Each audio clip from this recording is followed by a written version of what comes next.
இப்போ கீழ்ப்பக்கம் நம்ம வந்து பேக் சைடு வந்து கட் பண்ணிட்டோம். இதை அப்படியே வந்து நம்ம வந்து மேலே வந்து கொண்டு போக போகிறோம். இப்போ பார்த்தீங்கன்னா இதை அப்படியே நம்ம வந்து மேலே கொண்டு போகலாம். மேலே கொண்டு போய் கிராஸ் கட்டிங்கிறதுனால பாருங்கள் இந்த மாதிரி வைக்கலாம். இந்த மாதிரி வைக்கும்போதும் நமக்கு வந்து கிராஸ் கட்டிங் வந்து சரியாக வரும். இல்லைன்னா இப்போ கீழே இருக்கிறத வந்து பார்த்தீங்கன்னா அப்படியே வந்து திருப்பிக்கிட்டு இதை வந்து பார்த்தீங்கன்னா இப்படி கொண்டு போனாலும் நமக்கு வந்து பார்த்தீங்கன்னா கிராஸ் கட்டிங் வந்து சரியாக வந்து வரும். நான் வந்து பார்த்தீங்கன்னா இப்படி தான் வைக்க போகிறேன். கரெக்டாக இந்த கேப்பில் இந்த கை ஆம்போல் ரவுண்டு பார்த்தீங்கன்னா கரெக்டாக வந்து பாருங்கள் இந்த 2 கார்னரும் கரெக்டாக உட்கார மாதிரி.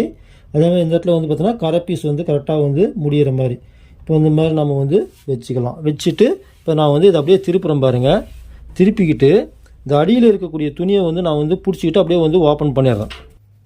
அவ்வளோதான். இப்படி தான் வந்து பார்த்தீங்கன்னா கிராஸ் கட்டிங் வந்து வைக்கணும். நம்ம தனியாக எடுத்து கூட வைக்கலாம். ஒரு சிலருக்கு வந்து பார்த்தீங்கன்னா துணியை எப்படி போடணும்னு தெரியாது. அதுக்காக